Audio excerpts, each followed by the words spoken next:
Les connexions divines, ce sont les bonnes relations pour un court moment ou pour un long moment que Dieu envoie dans ta vie. Il y a des connexions, tu les rencontres juste 2 minutes. Mais les 2 secondes ou les 2 minutes, les 2 petites paroles échangées peuvent bouleverser ta vie. Tu peux rencontrer quelqu'un qui va te donner une information, qui va changer ta manière de voir. Tu peux être connecté avec une vidéo et quelqu'un dit quelque chose qui va carrément changer ta manière de fonctionner. Que Dieu t'accorde les connexions divines dans le nom de Jésus. Alléluia. De la même manière qu'il y a des connexions divines, il y a des connexions maléfiques ou des connexions diaboliques. Il y a des rencontres avec des personnes qui peuvent être désastreuses pour ta vie.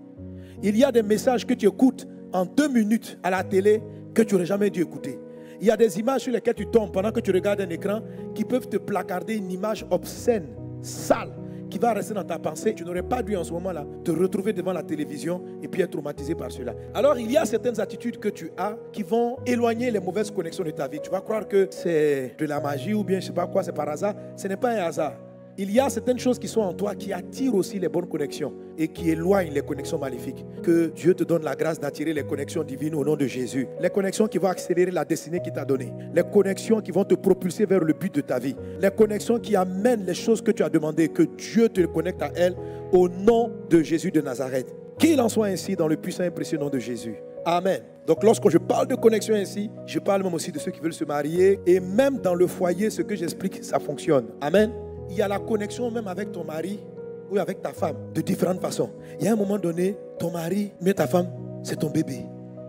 C'est une connexion. C'est-à-dire que tu es connecté à ton mari comme mon bébé, mon chéri. Et puis il y a une connexion avec ton mari qui peut être mon homme. C'est différent.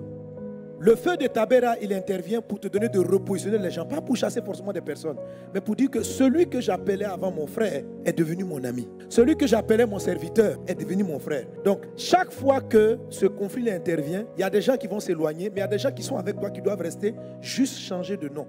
Est-ce que tu sais que votre foyer peut rencontrer des difficultés? Au stage numéro 4, c'est là où on donne le nom au conjoint. Même quand on est marié. Les noms changent. Devant certains défis, si tu continues de trop appeler ton mari bébé, bébé, mon bébé, les problèmes vont vous balayer. Parce que pour faire face à ce qui va arriver dans votre vie, ton mari ne doit pas venir un bébé. Il doit venir un homme. Donc en ce moment-là, tu dois changer. Mon homme. Donc quand tu dis mon homme, le gars il se lève. Yes, ma chérie, on dit quoi?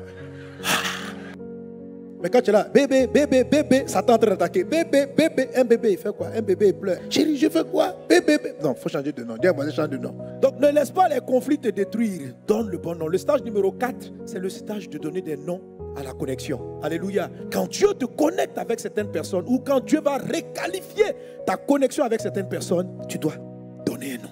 Si tu ne donnes pas de nom, le diable va donner des noms. Donc quand on dit attirer, quelquefois la personne est déjà là. Mais pour attirer un nouveau type de connexion, tu dois quelquefois changer parce que le nom que tu donnes détermine le type de relation que tu as avec la personne. Lorsque ton enfant est bébé, il y a une connexion. Il y a une connexion maman-bébé. Quand l'enfant devient jeune, pour un papa, il y a une connexion de père, mais avec ton garçon ou ta fille, elle devient coach. À un moment donné, une maman, pour que sa fille lui parle ouvertement, elle va requalifier leur relation et elle va devenir la meilleure amie de sa fille. Est-ce que vous me suivez? Parce qu'à un moment donné, sa fille a besoin d'un type de conseil. Et si tu gardes la connexion avec ta fille comme maman et son bébé, il va se poser un problème. Parce qu'en ce moment, elle a besoin d'une amie. Et si tu n'es pas là comme son amie, ta fille va aller prendre des conseils sur comment on se comporte pour telle ou telle chose. Et tu seras surprise de découvrir des choses étranges dans ta maison. C'est que quand le feu de Tabera est venu, tu as commencé à avoir des tensions entre ta fille et toi dans la maison. Vous ne vous entendez pas, ça s'appelle feu de Tabera. En ce moment précis, si tu comprends mon message, tu comprends que le feu indique que il y a une requalification du genre. Je vais chercher la face de Dieu pour savoir.